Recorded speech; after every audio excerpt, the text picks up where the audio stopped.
देख लो भाई, ठीक है। चलो पहला क्वेश्चन है 2019 का। क्वेश्चन दे रखा है 2 charges A and B having charges plus Q और माइनस क्यू। तो 2 चार्ज है, ठीक है। कौन कौन सा है बताओ चार्ज?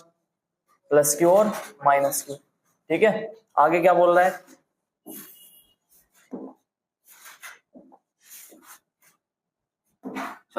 चलो तो बोल रहा है कि 2 चार्जेस है A and B having charge plus Q और minus Q respectively are placed at certain distance. और कितने डिस्टेंस पे रखे हैं? कुछ डिस्टेंस पे रखे हुए हैं। And force acting between them is F. उनके बीच में जो फोर्स काम कर रहा है वो कितना है? एफ। अगर 25% charge of A is transfer to B, 25% A का चार्ज कहां पे भेज देते हैं? बी के पास। तो ये क्या बोल रहा है? Then force between the charge become. तो बोल रहा है कि नया फोर्स कितना हो जाएगा, ठीक है भाई। नया फोर्स कितना हो जाएगा वो मुझे बताना है। तो देखो कैसे करेंगे इसे सोल्व। दिख रहा है सबको? चलो पहले देखो 2 चार्ज रखे हुए थे यहाँ पे, ये ए है और ये बी, ठीक है। प्लस क्यू था यहाँ पे और माइनस क्यू था। इनके बीच जो फोर्स काम कर रहा था वो कितना था? एफ। तो एफ किसके इक्वल था? क्या फॉर्मूला लगाते थे? के क्यू और ए क्यू माइनस का था और बीच की डिस्टेंस कुछ भी मान लो आर, क्योंकि डिस्टेंस तो काम में आने वाली नहीं है, क्योंकि डिस्टेंस थोड़ी ना चेंज करी है उसने तो सिर्फ चार्ज हटा के दूसरी तरफ डाला है। तो बीच की डिस्टेंस आर स्क्वायर। उस टाइम ये फोर्स लगा हुआ था वहां पे। अब कितना फोर्स लगा हुआ है? मैंने क्या काम करा कि इसमें से 25% हटा दिया। तो मुझे बताओ अगर इस क्यू में से 25% हटाओ तो कितना होता है 25%? तो क्यू का अगर 25% निकालो तो कितना आएगा ना, यानी Q/4। यानी इतना चार्ज मैंने इसमें से माइनस कर दिया। और ये मैंने जो माइनस किया है ये किसमें ऐड किया है? मैंने इस वाले चार्ज में ऐड कर दिया, क्योंकि क्वेश्चन के अंदर यही बोल रहा है ना। क्या बोल रहा है कि 25% charge of A is transfer to B. A का चार्ज कहां पे ट्रांसफर कर दिया? बी पे ट्रांसफर कर दिया। तो नया चार्ज बताना है कितना हो जाएगा, ठीक है। तो अब नया फोर्स दिखाओ, निकालो उस पे कितना आ जाएगा। बताओ कितना आएगा नया फोर्स? F new. कितना आएगा? के कितना आएगा बताओ? क्यू में से अगर Q/4 गया तो 4 और माइनस क्यू यानी 3Q/4। यहाँ पे कितना आ जाएगा बताओ? माइनस का 4Q और प्लस का Q, माइनस का 3Q/4। यहाँ पे लिख लो, पहले ये लिख लो 3Q/4, फिर यहाँ पे माइनस 3Q/4 लिख लेंगे इतना। उसके बाद अपॉन कितना है? Are square. डिस्टेंस थोड़ा ही ना चेंज किया उसने। अब इसे सोल्व करो। एफ न्यू किसके को लाएगा? के। 3 3 जा 9 क्यू स्क्वायर और माइनस प्लस माइनस, ठीक है। 4 4 जा 16 और ये आर स्क्वायर भी ऊपर आ जाएगा, ठीक है। मुझे बताओ ये जो फॉर्मूला है ये वाला, ये और ये एफ का फॉर्मूला है ना, देख लो। के Q²/R², ऐसे लिखेंगे ना इसको, ठीक है। कैसे लिखेंगे? ऐसे लिखेंगे, देखो के Q² प्लस माइनस माइनस और बाई R²। इसके इक्वल था ना ये इसके इक्वल था ना, ठीक है। तो अब मुझे बताओ इसकी जगह मैं एफ लिख दूं, एफ न्यू कितना आ जाएगा? एफ और यहाँ पे क्या था? 9 और 16, तो 9F/16 आ जाएगा हमारा आंसर। तो देखो ये कौन सा है? सी, ठीक है भाई। बताओ आगे क्या समझ में, ठीक है। अब ये स्क्रीनशॉट ले लियो वीडियो में से रोक कर, क्योंकि इस पे सेव नहीं होगी। मैं नेक्स्ट उसमें देख लूंगा कि सेव कैसे होती है। इस पे सेव तो नहीं होती ना इस पे?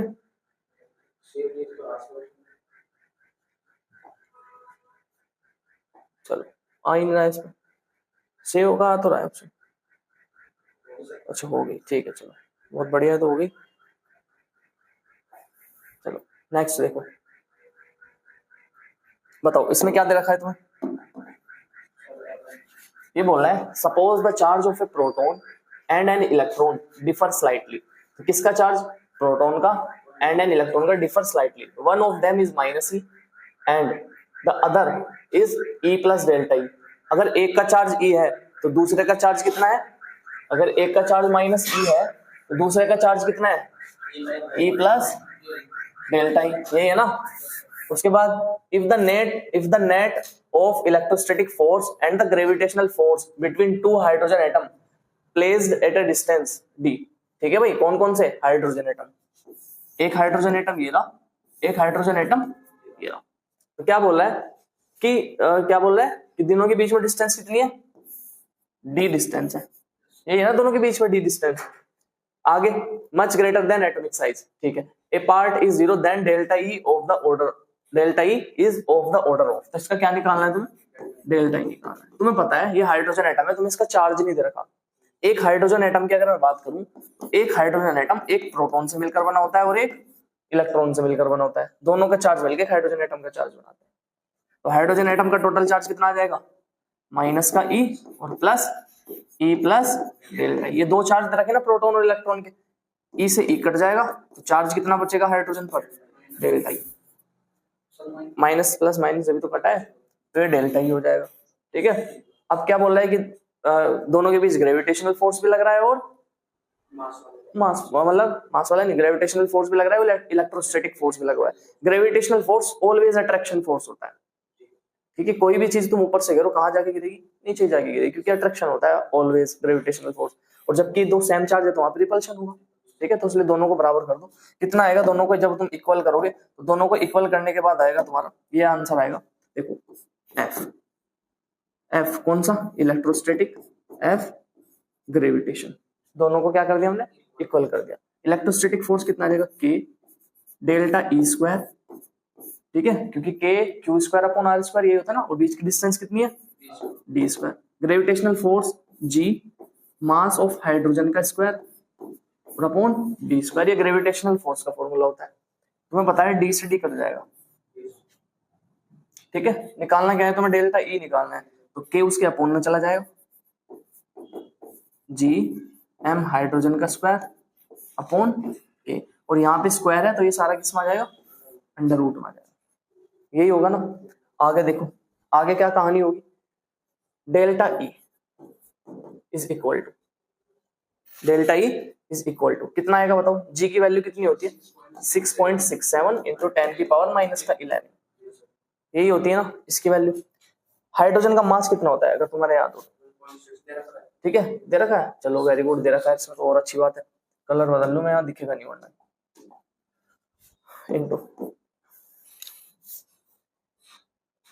इंटू 1.67 इंटू 10 की पावर माइनस 27, स्क्वायर है ना इसका, स्क्वायर कर दो, उसके बाद कितना आएगा, के की वैल्यू होती है 9 इंटू 10 की पावर 9, आगे सोल्व करो कितना आएगा, तो delta E is equal to 1.7, भाई देखो ऐसे लिख लो,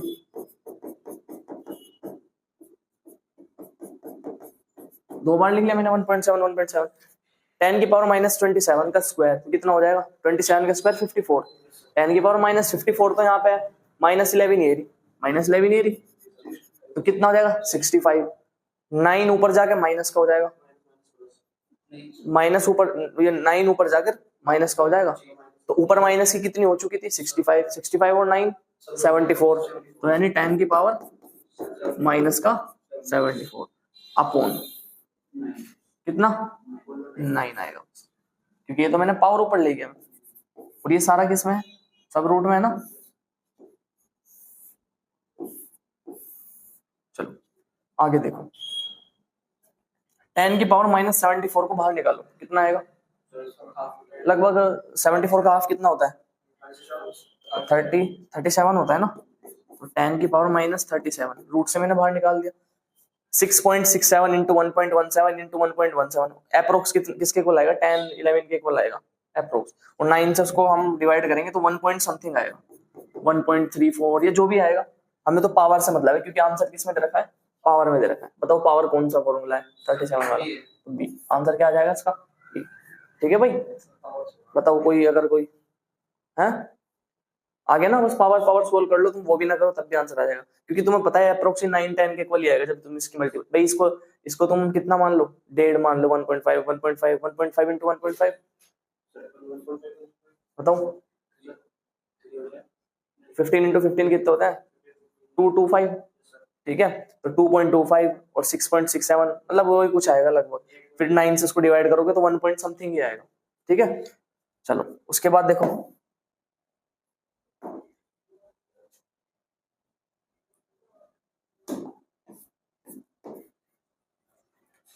टू आइडेंटिकल चार्ज स्फीयर, ठीक है, suspended from a common point by two massless strings, ठीक है, ऑफ लेंथ L, ठीक है। ये बोल रहा है कि दो आइडेंटिकल चार्ज स्फीयर है, कहां से सस्पेंडेड है, कॉमन पॉइंट से सस्पेंडेड है, ठीक है, लेंथ कितनी है L, are initially at a distance A, कितने डिस्टेंस पर है, नहीं at a distance D distance पर है। तो दो पहले बनाओ, एक पॉइंट से जुड़ती हुई दो रस्सी बनाओ, देखना ये कलर सही विजिबल है क्या इसमें, दिख रहा है इसमें सही, ये रहा।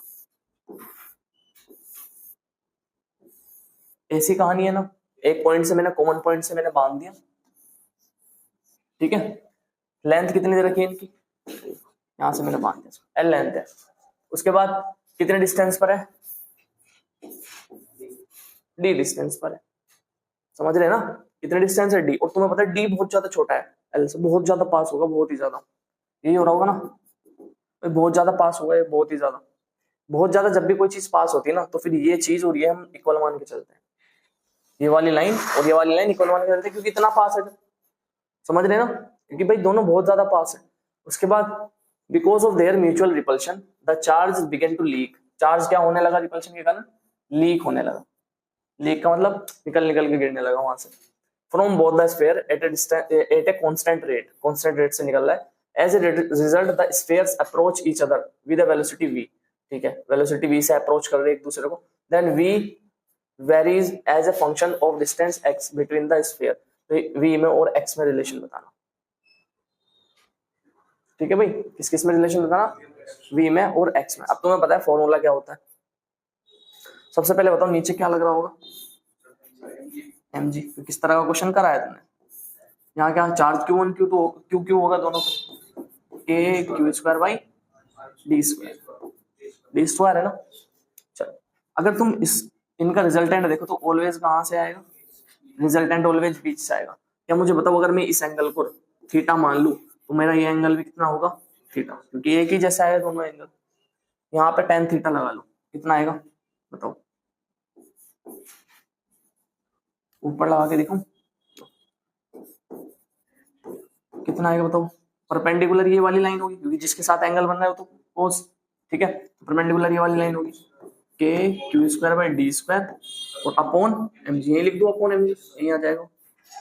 उसके बाद इसमें लगाओ अब tan थीटा, जब तुम इसमें tan थीटा लगाओगे तो तुम्हें ये वाली लाइन नहीं पता, लेकिन मैंने बताया एंगल तो बहुत छोटा है ना, क्या दे रखा है उसने दे रखा है कि d बहुत ज्यादा छोटा है L से, तो इसका मतलब ये इसके इक्वल होगा लगभग, समझ रहे ना।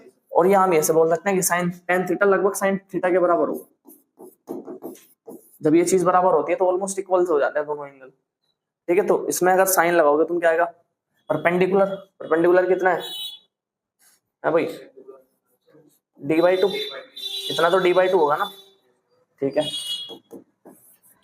अपॉन हाइपोटेनियस कितना है L, देखो है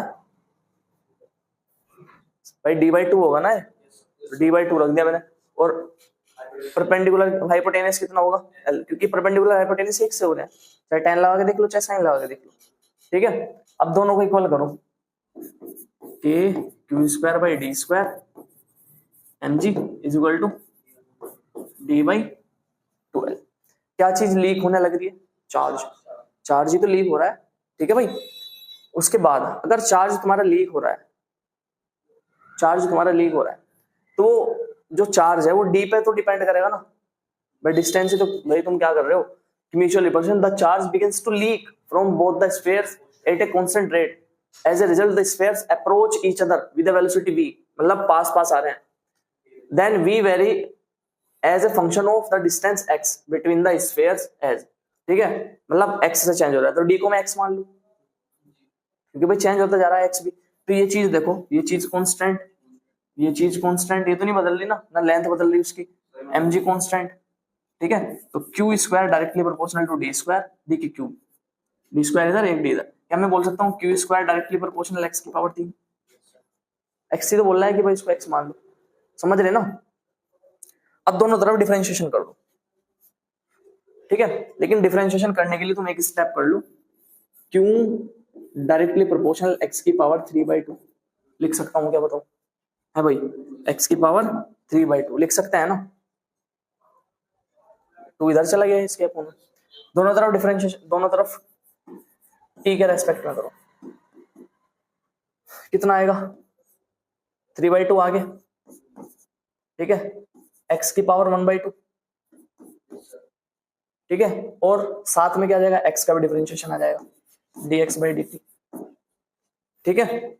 उसके बाद dq/dt लीक, भाई क्या बोल रहा है ध्यान से देखो, sphere at a constant rate, यानी लीक किससे हो रहा है? कांस्टेंट रेट से लीक हो रहा है। रेट ऑफ लीकेज ही तो होता है, जब भी dt से हम डिवाइड करते हैं तो रेट ऑफ लीकेज ही तो बोलते हैं। इसे क्या बोलेंगे? जब भी dq/dt या किसी का भी dt है तो इसका मतलब रेट हो जाता है।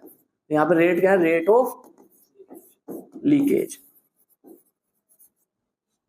ठीक है, मतलब टाइम के साथ साथ कम होता जा रहा है। डायरेक्टली प्रोपोर्शनल 3/2 तो कांस्टेंट, ये आ जाएगा √x, और ये कितना आ जाएगा? v, ये कितना आ जाएगा? v आ जाएगा। हमें तो क्या चाहिए? x में और v में रिलेशन चाहिए। तो अगर मैं इसको इधर भेजूं, v और x में चाहिए ना रिलेशन, तो क्या मुझे बताओ ये आएगा रिलेशन दोनों में? रूट में आ जाएगा ना, मतलब अपोन में आ जाएगा ना रूट, ठीक है। उसके बाद क्या करेंगे? v डायरेक्टली प्रोपोर्शनल, ऐसे भी तो लिख सकते हैं, v डायरेक्टली प्रोपोर्शनल x की पावर -1/2, x की पावर 1/2 है ना, ऊपर जाके तो माइनस की हो जाएगी। देखो ये कहीं है क्या ऑप्शन? कौन सा वाला ऑप्शन है? ठीक है, अच्छा क्वेश्चन है, 2016 में आया था, अच्छा क्वेश्चन है, समझने वाला क्वेश्चन, ठीक है। एक बार में नहीं होगा, लेकिन कोई नहीं, एक बार तुमने समझ लिया फिर इस टाइप के क्वेश्चन कर दोगे कि लीकेज हो रहा है चार्ज तो क्या होगा, ठीक है। उसके बाद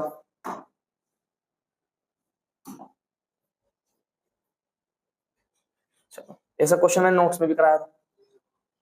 क्या बोल रहा है कि two pick balls carrying equal charges are suspended from a common point, ठीक है, बाय स्ट्रिंग, स्ट्रिंग से सस्पेंडेड है कॉमन पॉइंट से। The equilibrium separation between them is r, पहले r है। आगे बोले now the string are rigidly clamped at half the height, half height तक के मैंने जोड़ दिया इनको, पहले पूरा y था बीच वाली लाइन, अब आधा y हो गया। उसके बाद क्या बोल रहा है? The equilibrium separation between the balls now, तो ये बोल रहा है कि अब r डैश कितनी होगी, बस इनमें रिलेशन चाहिए, बाकी सब बेकार है। अब कैसे रिलेशन निकालोगे इनमें? देखो इसे बना लो, एक को बना के दिखाता हूँ फर्स्ट वाले। ये तो दे रखा है तुम्हें भाई, ये कितना दे रखा है? r दे रखा है। तुम्हें पता है हमेशा mg कहाँ? नीचे। इधर क्या? इलेक्ट्रोस्टैटिक फोर्स कितना? k(q²/r²। अगर ये एंगल तुम थीटा मानते हो तो ये भी एंगल कितना होगा? थीटा। कलर ले लेता हूँ, ग्रीन ले लेता हूँ। चलो ये भी एंगल थीटा होगा, ठीक है, लगा लो tan थीटा, लगा लो tan थीटा कितना देगा बताना? k(q²/r²), अभी पीछे वाले क्वेश्चन में करा सेम, अपॉन mg। यहाँ लगा लो थीटा, tan थीटा लगा लो। अब तो छोटा बड़ा कुछ नहीं बोल रहा है, तो tan ही लगाऊं तो ना लगाऊं साइन, तो tan थीटा कितना आ जाएगा बताओ? ये कितनी हो जाएगी? r/2, r/2 y, दोनों को इक्वल कर दो, ठीक है। k(q²/r²) mg is equal to r/2y, ठीक है। ये कांस्टेंट, ये तो नहीं है, y तो नहीं है कांस्टेंट, 2 कांस्टेंट है, और k और q भी कांस्टेंट है। तो y को तुम भेजो इधर, इधर, और r² को भेजो उधर, तो y तो ये इतना आ गया तुम्हारे समझ, ठीक है भाई। यहाँ पे सिर्फ बस ये रिलेशन है y और r के बीच में, बाकी सब कांस्टेंट है। अब दोनों में लगा दो फॉर्मूला है, 1 में भी और 2 में भी। पहले में मैं लगाता हूँ तो कितना आता है? r की पावर 3। दूसरे में मैं लगाता हूँ तो y कितनी हो चुकी है अब?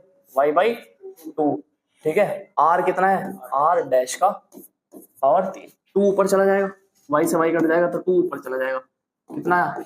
r की पावर 3, और r डैश किधर आ जाएगा? इधर आ जाएगा। r डैश निकालना है तुम्हें, r डैश इसमें से क्यूब हटाओगे तो इसका तो क्यूब कट जाएगा, और 2 की पावर कितनी आ जाएगी? 1/3, 1/3। देख लो कौन सा है, ये ना, ठीक है भाई। हाँ मतलब ऐसे ऐसे भी लिख सकते हो उसको, एक ही बात, ठीक है। चलो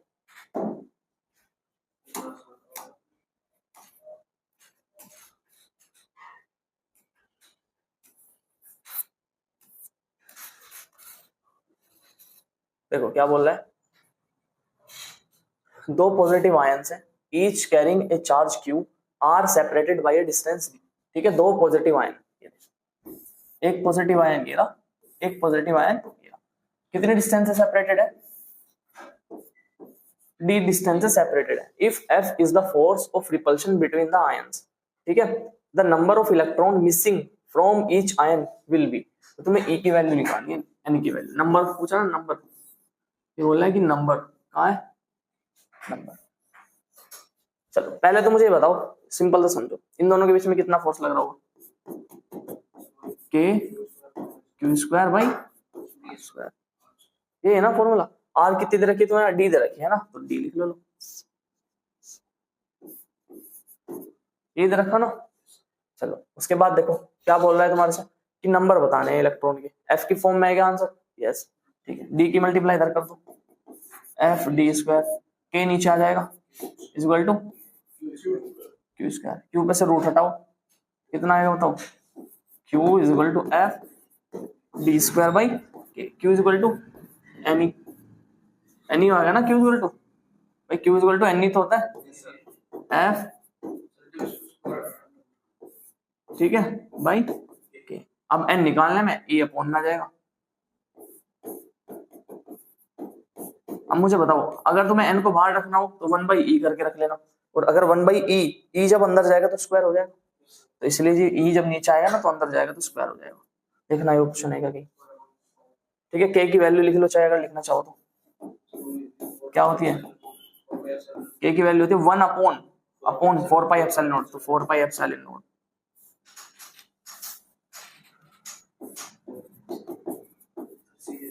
और e स्क्वायर,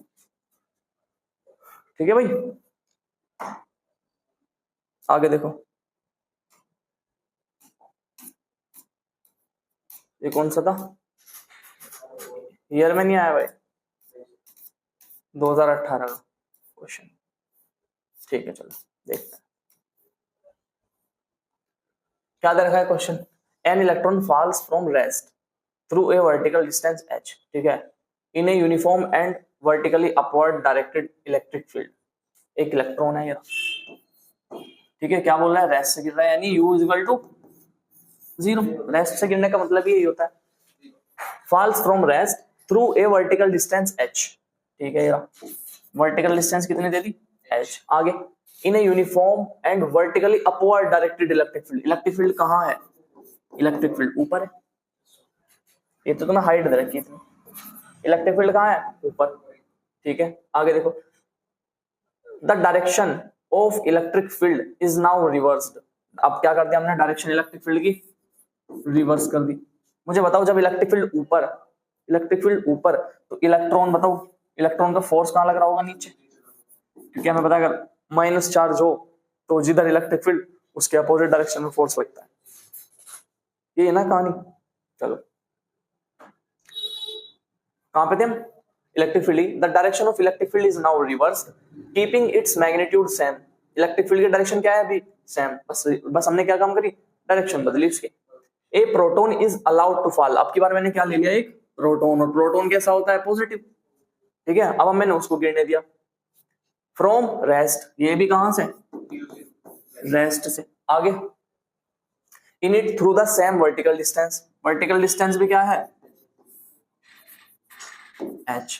आगे the time of fall of electron in comparison to the time of fall of proton is, तो बोला कि टाइम बताना है, किसका time, time of fall of electron का, कि वो प्रोटॉन से ज्यादा होगा, कम होगा या बराबर होगा, ठीक है, या तो छोटा होगा या इक्वल होगा, या 5 टाइम ज्यादा होगा या 10 टाइम ज्यादा होगा, ठीक है। समझो इलेक्ट्रिक फील्ड नीचे, मुझे पता इसमें फोर्स कहां लगेगा, हैं नीचे लगेगा ना, क्योंकि चार्ज कैसा है, पॉजिटिव चार्ज है, ठीक है, चार्ज पॉजिटिव है क्योंकि नीचे लगेगा इसका फोर्स।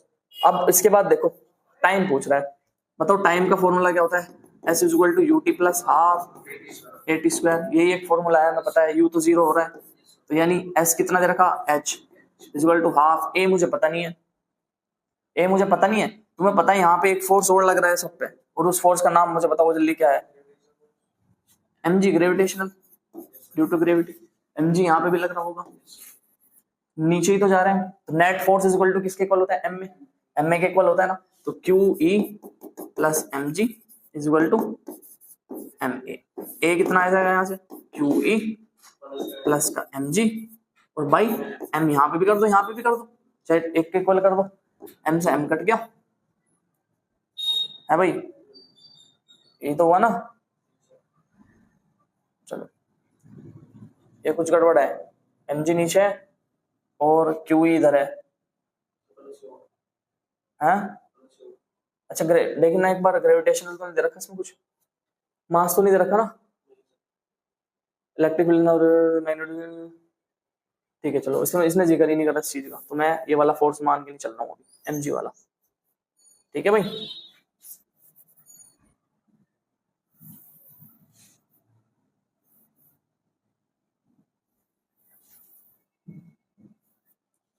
चलो फिर तो और भी इजी हो गया क्वेश्चन, mg वाला कन्वर्ट वो नहीं करना। तो बताओ QE किसके इक्वल, सिर्फ और सिर्फ ma के इक्वल। तो a कितना आ जाएगा यहाँ से, QE बाई m। यहाँ से भी कितना आ जाएगा बताओ, QE किसके इक्वल, ma के। m कितना आ जाएगा, a कितना आ जाएगा, QE बाई m। मैंने a क्यों निकाला, क्योंकि मुझे यहाँ जरूरत है a में रखने के लिए, इसलिए मैंने a निकाला है, QE बाई m और t स्क्वायर। अब देखो क्या क्या चीज सेम है वो देख लो। क्या मुझे बताओ दोनों की हाइट सेम है, बोल सकता हूँ ना मैं, दोनों की हाइट सेम है, ठीक है, दोनों का इलेक्ट्रिक फील्ड सेम है।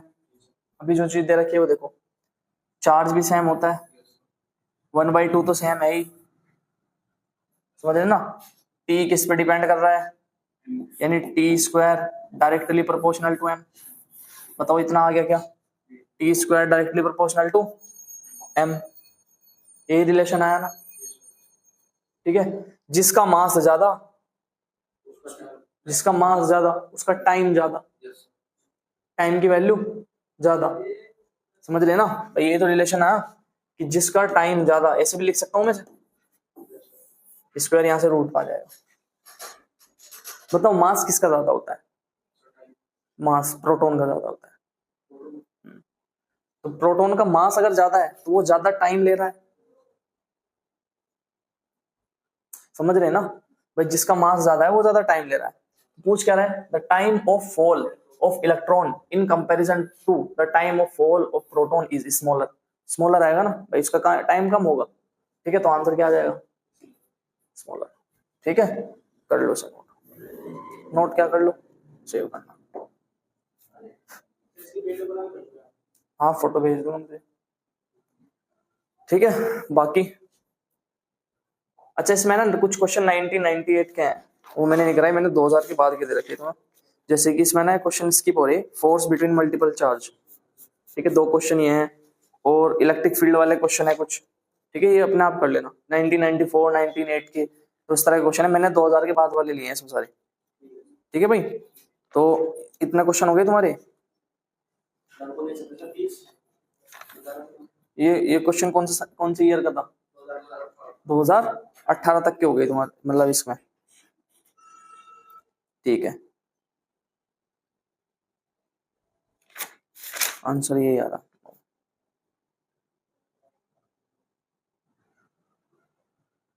चलो ए स्क्वायर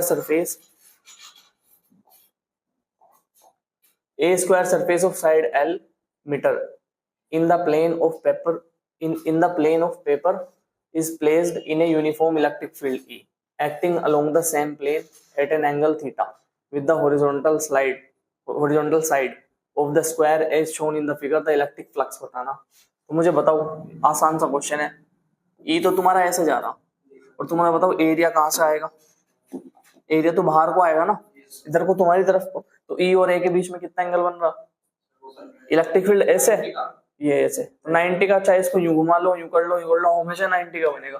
तो थीटा कितना है यहाँ पे, 90, और फ्लक्स का फॉर्मूला क्या होता है, ई ए कोस थीटा, और कोस तो कितना हो गया 90, और कोस 90 की वैल्यू कितनी होती है 0, तो फाई कितना आ जाएगा 0, 0 देगा आंसर में। ठीक, उसके बाद क्या बोल रहा है क्वेश्चन में, ये बोल रहा है कि square of side L metre is in the plane of paper, a uniform electric field E also in the plane of the paper is limited only to the lower half of the square surface as shown in the figure. The electric flux associated with the surface E. ऐसे जा रही electric field, क्या मुझे बताओ इसके are पार जा रही, क्या बताओ कहां को जा रही है, या पैरेलल जा रही है इसके, या इसके से आर पार निकल रही है, पैरेलल जा रही है ना भाई। एरिया कहां से देखो तुम, एरिया तो यूं देखोगे क्योंकि प्लेन कौन सा है, प्लेन तो एक्स और वाई है, लेकिन एरिया का वेक्टर कहां से लोगे, बाहर से लोगे ना, जेड की तरफ से। तो इलेक्ट्रिक फील्ड जा रही है एक्स में, तो दोनों के बीच कितना एंगल बन रहा 90 का, तो फ्लक्स कितना वापस से ये कोस थीटा, थीटा फिर वापस से कितना 90, और तो फ्लक्स कितना 0। ठीक है भाई 0। ठीक है भाई, लो पानी वानी दे दो तुमने।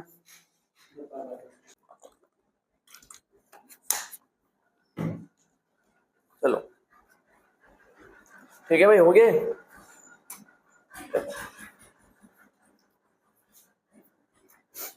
अरे इसमें ना एक बार वो देख लो, मुझे इसमें वो एक चीज गड़बड़ हो गई क्वेश्चन, ये था ना, अभी दोबारा देख लो एक बार। देखो ये बोल रहा है कि a toy car with charge Q moves an frictionless horizontal surface under the influence of a uniform electric field E due to the force Q E, its velocity increase 0 से 6। कहां इंक्रीज हो रही है 0 से 6। कहां से चल रही है गाड़ी 0 से चल रही है, और यहाँ पे कितनी हो गई इसकी 6 हो गई, और टाइम कितना लगा 1 सेकेंड, लिख रहा ना इन 1 सेकेंड, तो 1 सेकेंड में 0 से कितनी हो गई 6 हो गई उसकी स्पीड। आगे बोला है at the instant of direction of the field is reverse, पहले तो इलेक्ट्रिक फील्ड की डायरेक्शन इधर थी, फोर्स इधर लग रहा था क्यूई, एक्सेलरेशन भी इधर था, क्यूई की वजह से इधर एक्सेलरेशन आ रहा था। आगे क्या बोल रहा है कि फील्ड रिवर्स कर दी मैंने, अब मैंने फील्ड की डायरेक्शन कर दी। आगे under the influence of this field the average velocity and average speed निकालनी, क्या निकालनी है एवरेज वेलोसिटी और एवरेज स्पीड। एवरेज वेलोसिटी कितनी आ जाएगी, total displacement upon total time. Total speed का क्या फॉर्मूला होता है, total distance upon total time, ये होगा ना। आगे क्या बोल रहा है average speed of toy car between 0 से 3 सेकेंड, 0 से 3 सेकेंड के बीच निकालना है। ठीक है, अब 1 सेकेंड में तो 0 से 6 गई है, ठीक है, जब मैंने रिवर्स कर दी और कितनी चली थी 2 मोर सेकेंड चली थी, तो मान लो 1 सेकेंड में आ गई, इलेक्ट्रिक फील्ड इधर है तो एक्सेलरेशन भी अब इधर लगने लगेगा उसका, किसके कारण ही, तो इलेक्ट्रिक फील्ड के कारण ही तो एक्सेलरेशन बन रहा है उसका। तो वापस से 1 सेकेंड मान लो, 1 सेकेंड और चली और 1 सेकंड में यहाँ आ गई, और यहाँ आके मान लो कितनी होगी इसकी वेलोसिटी 0, क्योंकि हर चीज सेम है, इलेक्ट्रिक फील्ड सेम है, एक्सेलरेशन सेम है, समझ रहे ना। तो जब 0 से 1 सेकंड, टाइम भी सेम है, ठीक है, तो अगर हम तुम देखो तो अगर 0 से 6 होने में उसे 1 सेकंड लग रही है, सेम एक्सेलरेशन है, सेम इलेक्ट्रिक फील्ड है, तो अगर सब चीज सेम है रिवर्स करने पे तो 1 सेकंड में फिर 6 से 0 हो जाएगी, समझ रहे ना। फिर बचा 1 सेकंड, 1 सेकंड 3 सेकंड में निकालना है टोटल, तो 3 सेकंड में फिर यहां से आ जाएगी, समझ रहे ना। पहली इक्वेशन निकालो पहले वाले पाथ के लिए, S1 is equal to UT plus का हाफ AT स्क्वायर, ये तो 0, S1 कितना है निकालना है हाफ, एक्सेलरेशन कितना आएगा बताओ पहली वाली लाइन के लिए, एक्सेलरेशन भाई एक्सेलरेशन हो रहा है ना, तो इन दोनों में रिटार्डेशन है क्योंकि इनमें एक्सेलरेशन की डायरेक्शन इधर है, उसमें एक्सेलरेशन है, तो एक्सेलरेशन कितना आ जाएगा चेंज इन वेलोसिटी यानी 6 और बाई चेंज इन टाइम तो 6 आ जाएगा। ठीक है, कितना आ जाएगा बताओ यहाँ पे आ जाएगा 6 और बाई 2। अच्छा ये इधर ही लिख देंगे हमने, कितना आएगा 6 इंटू टाइम कितना है 1, तो 2 से ये 3 बार। S1 कितना आ जाएगा हमारा, S1 कितना आ जाएगा 3। S2 निकालो, UT प्लस का हाफ AT स्क्वायर। अब S2 में यहां से यहां तक के लिए निकालूंगा, ये वाला पाथ चाहिए ना मुझे तो, लेकिन यहाँ वेलोसिटी 0 नहीं है, इनिशियल वेलोसिटी 0 नहीं है यहाँ पे। S2 इज इक्वल टू कितना है U 6, टाइम कितना है 1। बताओ एक्सेलरेशन हो रहा है रिटार्डेशन है, रिटार्डेशन हो रहा है ना, एक्सेलरेशन A को माइनस में लिखना पड़ेगा 1/2 6 और टाइम 1 सेकेंड, 1 सेकेंड लग रहा ना यहाँ से यहाँ, तो 2 से ये 3 बार, तो 6 - 3 कितना आ जाएगा 3 मीटर। S3 निकालो। अब मुझे बताओ यहाँ जब वो आगे वेलोसिटी 0 होगी उसकी, तो वापस से स्टार्टिंग वेलोसिटी 0, तो हाफ एक्सेलरेशन माइनस में रिटार्डेशन है 6 और टाइम कितना लग रहा 1 सेकेंड, तो माइनस का 3। ठीक है, तो टोटल डिस्टेंस कितनी आई मेरी, अब मैं देखूं, मैं अलग कलर से करता हूँ। चलो टोटल डिस्टेंस कितनी आई 3339, क्योंकि डिस्टेंस तो जुड़ती है। टाइम कितना है 3 मीटर पर सेकेंड। टोटल डिस्प्लेसमेंट अगर तुम देखो तो कितनी है बताओ, टोटल डिस्प्लेसमेंट कहाँ लिखूं उसको, यहाँ लिख देता हूँ, यहाँ पे टोटल डिस्प्लेसमेंट कितनी 3 + 3 और माइनस साइन के साथ लिखी जाती है डिस्प्लेसमेंट, तो 3 + 3 और -3/3 कितना आ गया टोटल, 3 से 3 कटा और बचेगा 3/3 यानी 1। ठीक है, ये देख लो फाइनल पॉइंट मतलब इनिशियल पॉइंट और फाइनल पॉइंट के बीच की डिस्टेंस ही डिस्प्लेसमेंट होती है। तो ए तो आ जाएगा, वेलोसिटी तो कितनी आ जाएगी 1 और डिस्टेंस कितनी आएगी एवरेज 3। ठीक है, वो उसमें ना स्टार्टिंग की वेलोसिटी 0 ले ली थी हमने दोनों में। ठीक है भाई, चलो उसके बाद सेव करना ना, वो एडिट कर दूंगा मैं इसमें से।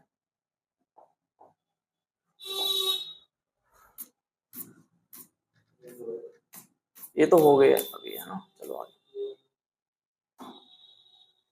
चलो क्या बोल रहा है, an electric dipole place as shown in the figure the electric potential. Potential का क्वेश्चन इसमें क्यों आ गया, चलो इसका नेक्स्ट चैप्टर में करेंगे। पोटेंशियल का क्वेश्चन है, पोटेंशियल ड्यू टू इलेक्ट्रिक मतलब electric potential due to dipole में नेक्स्ट चैप्टर में करूंगा, पोटेंशियल वाले में। ठीक है, वहां करेंगे इसको क्वेश्चन को। 2 point charge minus q and plus q are placed at a distance l as shown in the figure। और फिगर मुझे यहाँ दिख नहीं रहा है। ठीक है, फिगर देखना एक बार बुक में, कहाँ है, कौन सा नंबर 2022 का क्वेश्चन है। इसमें फिगर नहीं ऐड करा, इसमें 2022 का question. The 2 point charge minus q plus q are placed at, ठीक है, ये वाला फिगर है, ये फिगर है। चलो, the magnitude of electric field intensity at a distance r distance में निकालनी है, जो l से क्या है हमारी बहुत बड़ी है, यही बोलना है ना। तो मुझे बता दो इलेक्ट्रिक फील्ड इंटेंसिटी का क्या फॉर्मूला आता है भाई, ये फॉर्मूला होता है E = क्या 2 kp अपॉन r⁻3, 2 kp तो था। ठीक है, ये कब लग दिया कंडीशन, जब r बड़ा होता है l से, यही तो सीखी थी हमने, है भाई, यही तो सीखी थी हमने। ठीक है, और वैसे नॉर्मल फॉर्मूला क्या होता है E का 2 kp r² प्लस l² 3/2। ये फॉर्मूला जब होता है जब डिस्टेंस ज्यादा बड़ी नहीं होती, मैंने ये लिखवा रखा है। तो ये बोल रहा है E के और R के बीच में क्या रिलेशन आएगा जब ये वाली कंडीशन होगी, तो कौन सा रिलेशन। ठीक है, चलो इससे तो क्या नोट करोगे,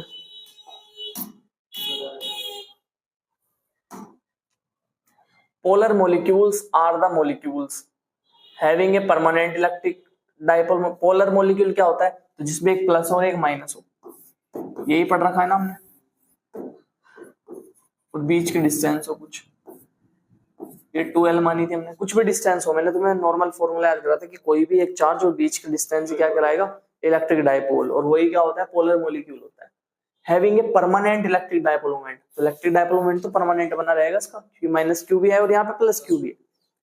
हैविंग जीरो डाइपोल मोमेंट ना, acquire a dipole moment only in the presence of electric field due to the displacement of charge। ना ये भी नहीं है। acquire a dipole moment only when magnetic field is absent। ना ये भी नहीं है। तो क्या आ जाएगा हमारा? ये वाला आ जाएगा, क्योंकि परमानेंट इलेक्ट्रिक डाइपोल रहेगा वहां। डाइपोल, इलेक्ट्रिक डाइपोल ही केमिस्ट्री में भी आएगा तुम्हारा, ठीक है। माइनस और प्लस दोनों दिखाए जाएंगे वहां। आगे बोला 3 point charges minus plus Q minus 2q plus Q कहाँ कहाँ पे प्रेजेंट है? तो पहले प्लस क्यू वाला लिख लो। देखो क्या दे रखा, x में तो कुछ नहीं है, y में है ए डिस्टेंस और y में नहीं है पहला वाला। तो पहला वाला कहाँ है? यहाँ है। ये 3 एक्सिस बना लो, पहले बना ली। तो कहाँ पे है? y पे है, यानी ए डिस्टेंस पे है। ये है ना, कौन सा है? प्लस का क्यू। माइनस 2q कहाँ है? ये वाला माइनस 2q। दूसरी लाइन देखो, x में नहीं है, y में नहीं है और z में भी नहीं है, मतलब यहाँ कहीं रखा है, ओरिजिन पर, ओरिजिन पर रखा हुआ है। तीसरा कहाँ है? Plus Q. प्लस क्यू कहाँ पे बताओ? x a पर है, y पे नहीं है और z पे नहीं है, यानी कहाँ पे है? x पे, मतलब यहाँ कहीं पे रखा हुआ है। चलो क्या बोल रहा है? The magnitude and direction of the electric dipole moment vector for the given system of charge। Electric dipole moment की डायरेक्शन बतानी है। क्या मुझे ये बताओ, इस माइनस क्यू को मैं दो में तोड़ लूं, माइनस क्यू और माइनस क्यू तोड़ सकते हैं ना? ऐसे लिख सकता हूँ, देखो इसको मैं, माइनस क्यू और माइनस क्यू, ये एक डाइपोल बन गया, ये एक डाइपोल बन गया। डाइपोल की डायरेक्शन क्या होती है? ऑलवेज डाइपोल की डायरेक्शन मैंने तुम्हें याद करनी बता रखी है, क्या होती है? माइनस से प्लस, माइनस से प्लस। एक तो पी ये रहा, एक पी ये रहा, 2p हो गए। जब भी 2p 90 डिग्री के एंगल पर, तो उनका रिजल्टेंट ऑलवेज कहां से आता है? बीच से आता है। और कितना मल्टीपल होता है? √2 मल्टीपल होता है। देख लो कितना है भाई। चलो एक p का फॉर्मूला निकाल लो। ये डिस्टेंस तो पता ना तुम्हें, ये a है, ये भी a है, दे रखी है तो क्वेश्चन में दे दी थी। तो बताओ क्या फॉर्मूला आएगा p का? q into a। कोई भी एक चार्ज और बीच की डिस्टेंस, ठीक है। तो इसकी फॉर्म में लिख लो, √2 QA।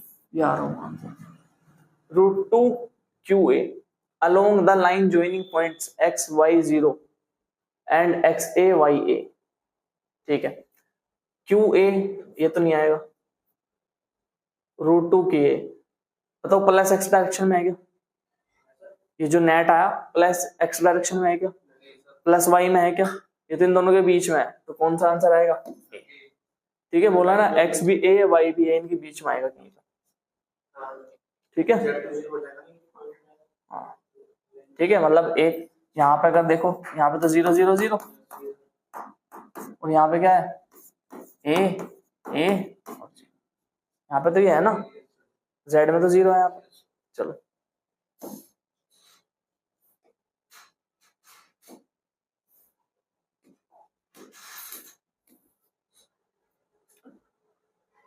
an electric dipole is placed at an angle of 30 degree within electric field intensity 2 into 10 की power 5 newton per coulomb. It experiences a torque equal to 4।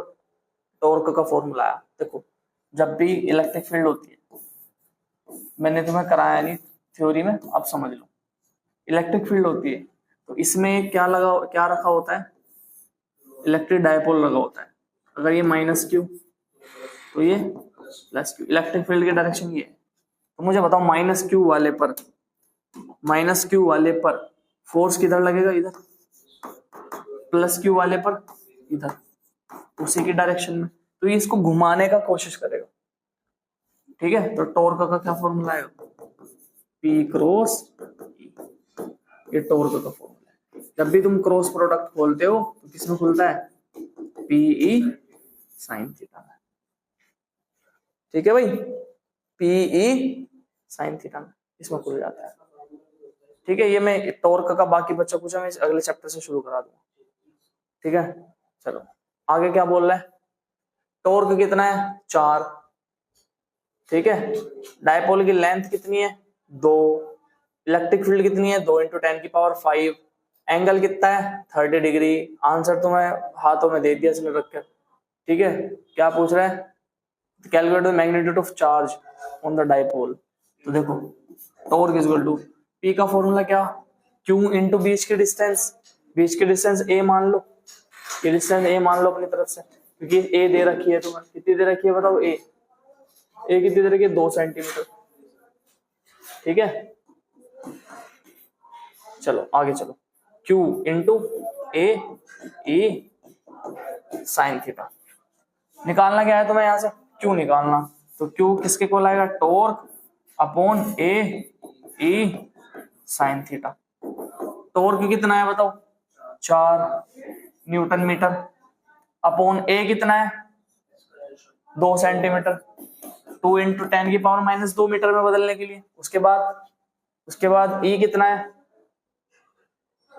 2 × 10⁵, 2 × 10⁵। आगे साइन 30 की वैल्यू 1/2, 2 ऊपर आ जाएगा,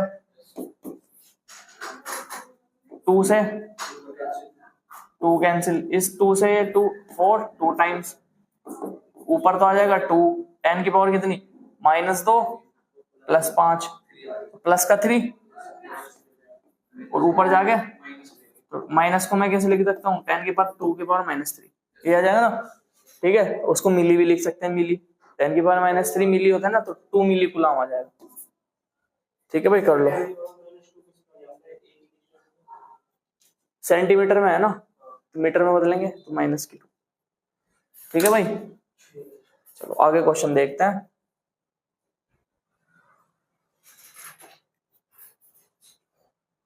बताओ, चलो खुद से करके बताओ, ये खुद से क्या, यही सेम क्वेश्चन है मेरे ख्याल से, 2 बार लिख दिया इसने। बताओ कौन सा फॉर्मूला है, बी। आगे चलो, क्रॉस में साइन थीटा, डॉट में कोस थीटा। ठीक है, करने की कोशिश करो एक बार।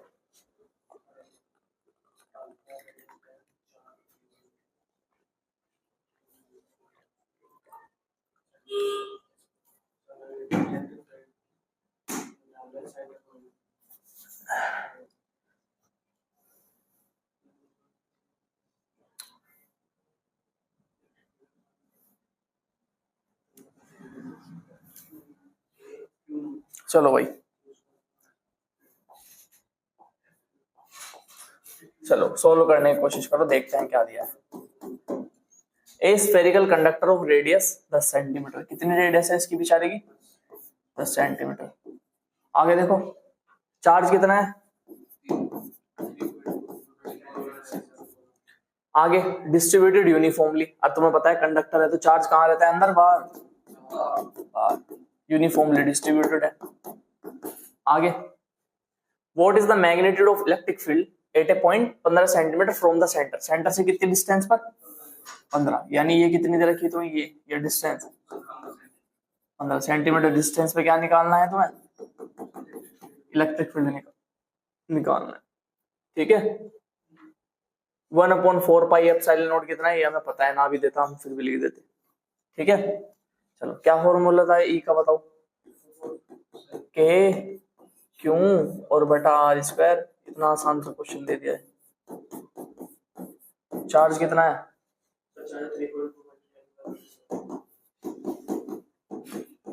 बस फॉर्मूला याद होता तुम्हारे है भाई, सेंटीमीटर का स्क्वायर है ना, तो माइनस का 2 का स्क्वायर माइनस का 4, क्या हो गया भाई,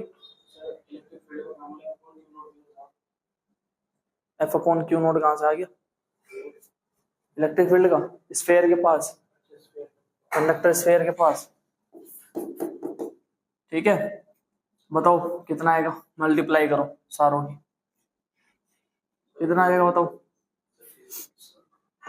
3 3 जा 9, 3 5 जा 15, समझ रहे ना भाई। 3 क्या 9, 3 5 15, इस 3 से फिर ये काट दो 5 बार, समझ रहे ना। करो अब, ऊपर तो कुछ नहीं बचा, ऊपर 3.2 बचा बस, नीचे सिर्फ 25 बचा।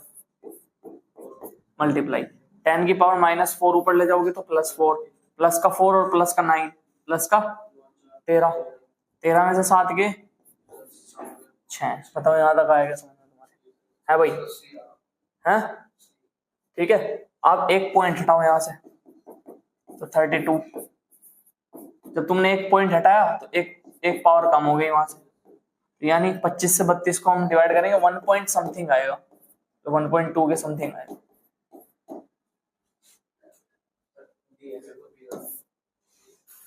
इजी सा क्वेश्चन था।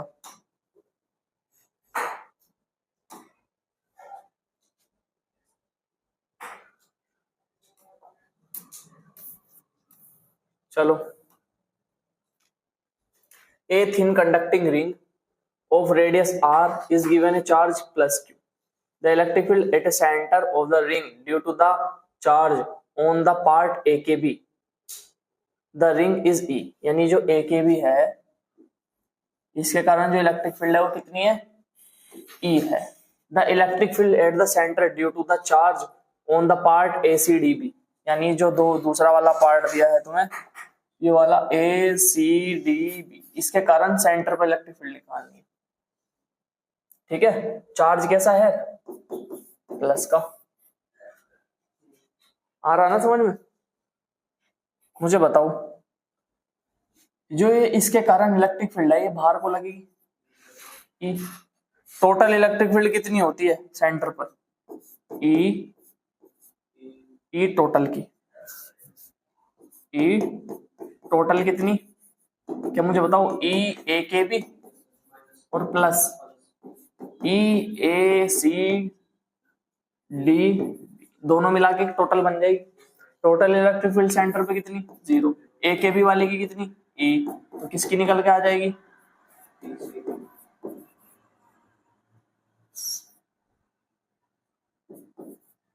तो ए सी डी बी कितनी आ जाएगी, माइनस का ही मतलब जिधर पहले लग रही थी उसके अपोजिट लगेगी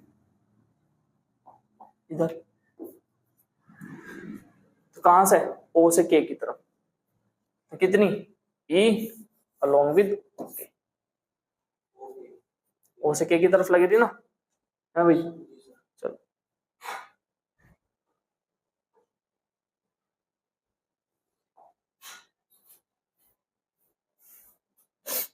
चलो क्या बोल रहा बताओ। Electric field at centre of a semicircle of radius having linear charge density lambda is given. बिल्कुल आसान सा क्वेश्चन है, ओ पे निकालनी है मुझे, बताओ। ओ पर linear charge density due to arc कितना होता है, E due to arc 2k lambda by R sine alpha by 2, तो ई इज इक्वल टू कितना आएगा बताओ, 2k lambda by R sign 180 और बाई 2, ठीक है। तो E is equal to 2k lambda, R की जगह अच्छा वहां पे ए दे रखा है रेडियस की फॉर्म में, ठीक है। साइन 90 की वैल्यू कितनी, ये साइन 90 हो जाएगा, इसकी वैल्यू 1, तो 2k लैम्डा बाई ए, चाहे k की वैल्यू लिख लो अगर इसने दे रखी है तो, कितनी 2 4 pi epsilon not a lambda, 2 से 2 काट दो, lambda upon 2 pi epsilon not a, कितना है आंसर, सही।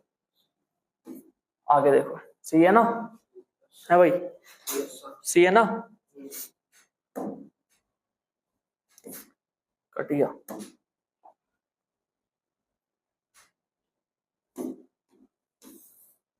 According to Gauss law of electrostatic, electric flux through a closed surface depends on, किस पे डिपेंड करता है बताओ, ना तो साइज पे डिपेंड करता, ना शेप पे डिपेंड करता, और ना डिस्ट्रीब्यूशन ऑफ चार्ज पे डिपेंड करता, बताया था ना।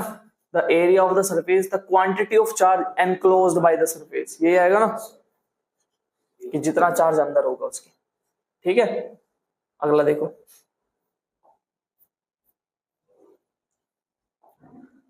The charge cube microcoulomb is placed at the centre of A cube. तो कहां पे रखा हुआ है? क्यूब के सेंटर पर रखा हुआ है, मेरा क्यूब के सेंटर पे। The flux incoming out from any one of the faces, याद रखना कहां से पूछ रहा?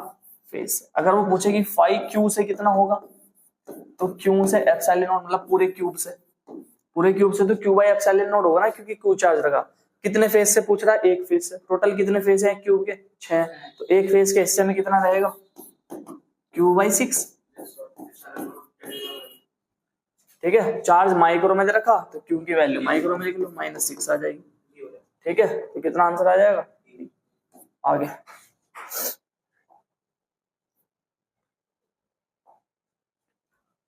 E dot ds is equal to 0 over surface, then all charge must be necessarily be inside the surface।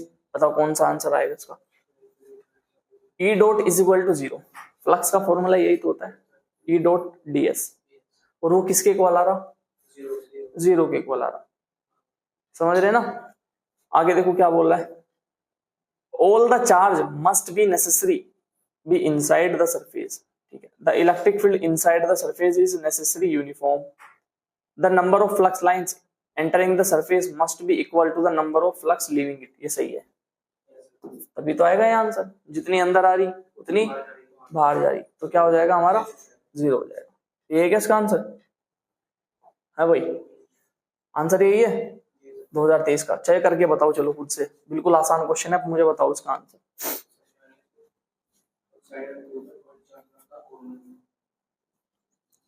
28 का क्वेश्चन आंसर क्या है? चलो इसका बताओ, बताओ कितना है? What is the flux through a cube of side A if A point charge of Q is one of the corner, one of its corner. यानी मैंने चार्ज कहां रखा है? इस कॉर्नर पे रख दिया मान लो। बताओ ये जो कॉर्नर पे चार्ज रखा हुआ है, एक साइड वाले उसके टच में होगा, साइड वाला जो भाई, एक साइड में अगर मैं ये बना दूं तो ये उसके टच में होगा ना, है भाई? सही नहीं बनाया क्या मैंने? लो, आप सही है क्या? मुझे बताओ, ए से ही 2 कमरे मुझे पीछे रखने पड़ेंगे 4 के कांटेक्ट में, तो आधी बॉल कवर होगी। कितनी बॉल? आधी बॉल कवर करने के लिए 4 ही मुझे ऊपर रखने पड़ेंगे, तो टोटल कितने? 8। तो एक कॉर्नर वाला मॉलिक्यूल 8 क्यूब के टच में होता है। तो ये बोल रहा है कि एक कॉर्नर से कितना हो जाएगा? तो क्यू बाई 8 एप्सिलॉन। ठीक है, कितना आ जाएगा?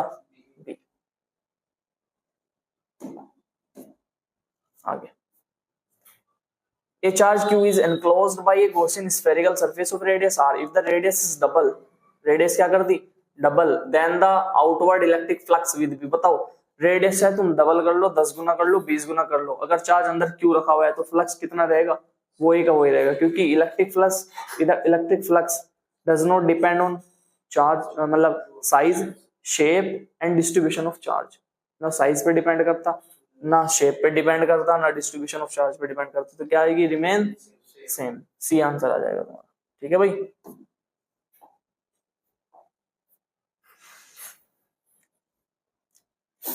a hollow cylinder has a charge q coulomb within it if phi is the electric flux in units of voltmeter है, volt/meter associated with the curved surface b, the flux linked with the plane surface a in unit of voltmeter will be। क्या बोल रहा है? होलो क्या है हमारा? एक cylinder, होलो एक सिलेंडर बना लो। आगे क्या बोल रहा है? Has a charge q coulomb within it if phi is the electric flux in unit of voltmeter associated with the curved surface b। ठीक है, कर्व सरफेस कितना? b, मतलब कर्व सरफेस, इसमें डायग्राम भी रखा है क्वेश्चन में, है भाई? चलो कोई नहीं, associate with the curve surface b, आगे the flux link with the plane surface a in units of. ठीक है भाई, तो प्लेन सरफेस और कर्व सरफेस, तो कितना आएगा q/2 एप्सिलॉन नॉट आ रहा है इसका आंसर। अच्छा एक बार चेक करो उसमें डायग्राम तो नहीं है क्वेश्चन में। अच्छा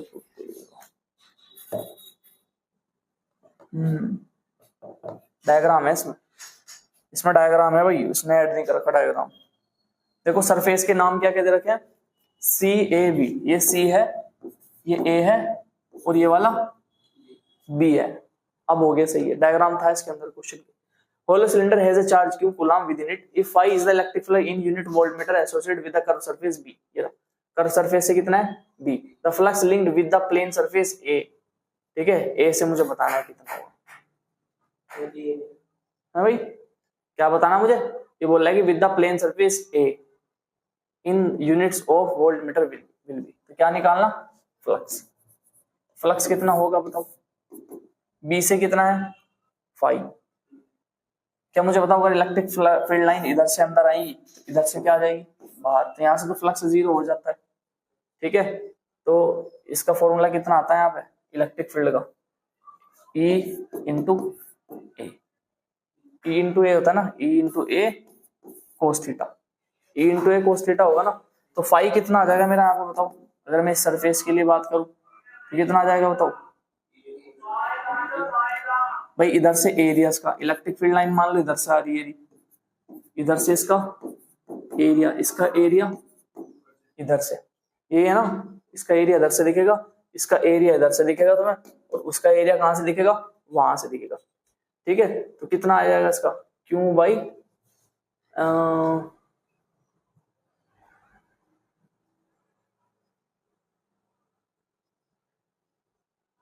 ए से पूछ रहा है। अगर मैं यहां से निकालू तो यहां से कितना आ जाएगा, मतलब क्यू बाई एप्सिलॉन नॉट आएगा। ठीक है, क्यू बाई एप्सिलॉन नॉट इधर से, ठीक है, Q by epsilon not minus five, इसका आंसर सी आ रहा है क्या। ठीक है, चलो चलो देखो आगे इसमें, तो ये तो हमने देख लिया, ए कहाँ है, ये रहा सी ए और अच्छा ये रहा, देखो ये तो सी वाला पॉइंट, ये बी वाला पॉइंट और ये ए वाला पॉइंट, ये तो देख लिया। कि मुझे बताओ ए और सी वाला पॉइंट तो एक जैसा है ना, फॉर्मूला ये होता है फ्लक्स का। ठीक है, तो टोटल फ्लक्स कितना आ जाएगा मेरा से फाई ए प्लस फाई बी और प्लस फाई सी, ये टोटल फ्लक्स हो जाएगा। तो फाई टोटल कितना आएगा बताओ, बताओ फाई ए और फाई सी तो एक जैसा, तो कितना 2 फाई ए लिख दो या सी लिख दो और फाई बी। टोटल फ्लक्स किसके इक्वल होगा, क्यू बाई एप्सिलॉन नॉट, जो मैंने अभी बताया तुम्हें। टोटल फ्लक्स तो क्यू बाई एप्सिलॉन नॉट के इक्वल होगा, 2 फाई ए और plus phi B. Phi B कितना दे रखा है तुम्हें, फाई दे रखा है क्वेश्चन के अंदर, तो Q by epsilon naught is equal to 2 phi A और फाई बी की जगह कितना phi, Q by epsilon naught phi को उधर ले आओ minus is equal to 2 phi A. अब 2 से क्या काम कर देंगे, इसको डिवाइड कर देंगे, कितना आ जाएगा Q by epsilon not minus का फाई 1 बाई, ठीक है भाई। इसने एक तो क्वेश्चन उतार रखा था इसमें, ठीक है, और फिर दूसरी चीज ये मैंने तुम्हें क्लासरूम में भी करवाया था मेरे ख्याल से ऐसा क्वेश्चन, ठीक है, जिसमें 3 सरफेस थे तुम्हारी। ठीक है भाई, देखो आगे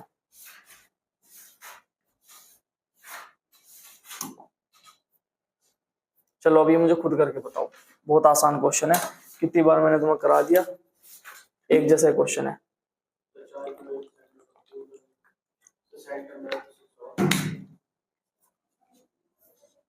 क्या बोल रहा है, ए charge Q is located at the centre of A cube, कहां पे रखा हुआ है, क्यूब के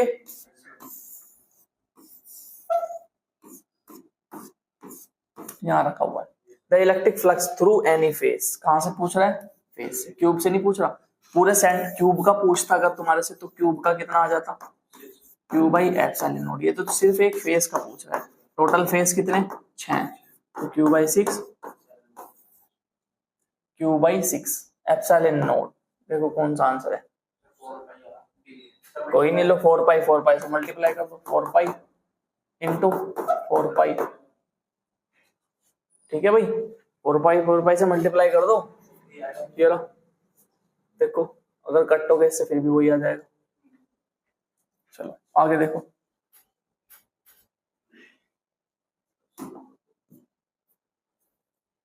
चलो क्या बोल रहा, ए charge Q microcoulomb is placed at the centre of A cube, the flux coming from each surface will be, कितना आ जाएगा बताओ? ठीक है, तो ए आ जाएगा आंसर।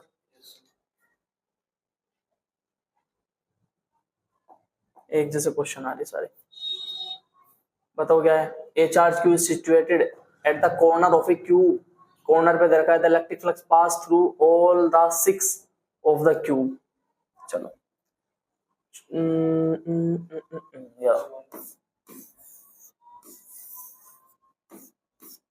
कहां पे रखा हुआ है?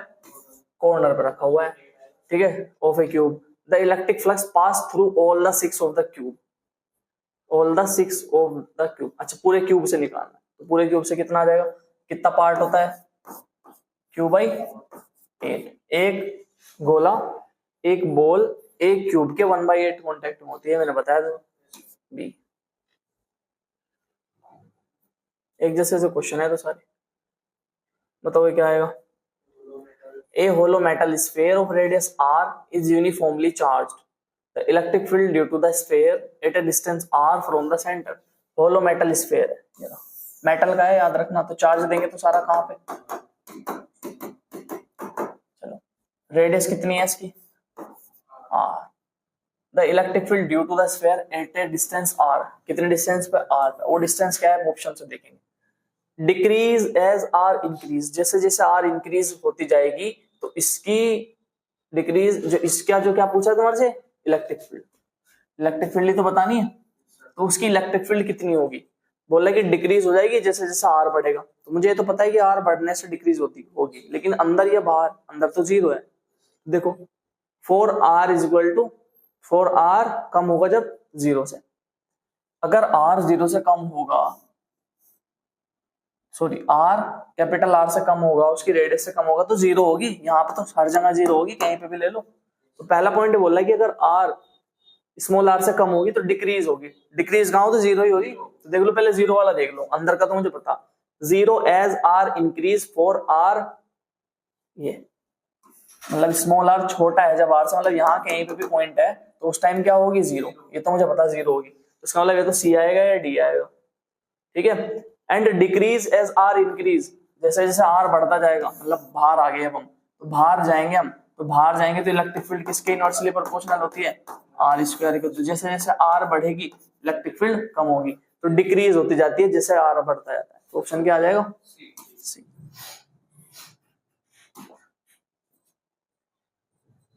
चलो, दो parallel infinite line charges with linear charge density plus lambda and minus lambda are placed at a distance 2r, plus lambda minus lambda, कितने डिस्टेंस पर है?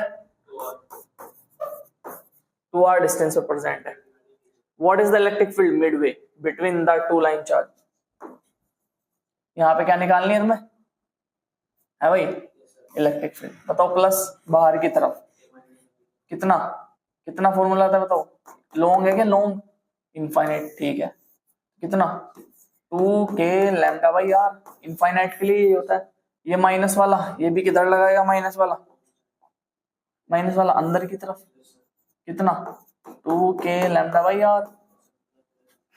अब मुझे बताओ, r तो लेनी ही पड़ेगी क्योंकि ये भी r है, तो ये भी r है, इसे स्मॉल r लिख लो, एक ही बात है।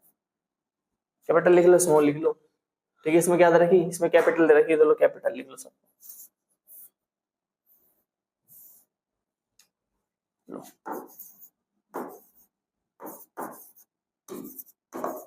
ठीक है भाई। मुझे बताओ ई नेट कितनी कितनी आई? ई नेट तो दोनों एक ही डायरेक्शन में है, तो इसका मतलब दोनों जुड़ जाएगी, कितनी आ जाएगी? 4k lambda by r। ये भी है क्या ऑप्शन? एप्सिलॉन नोट के टर्म में है क्या? तो लो आगे सोल्व कर दो। k को लिख लेंगे 4 pi epsilon naught r lambda, ये है क्या? 4 से 4 तो lambda by pi epsilon naught r, lambda by pi epsilon naught r d। Delete ही हो गया।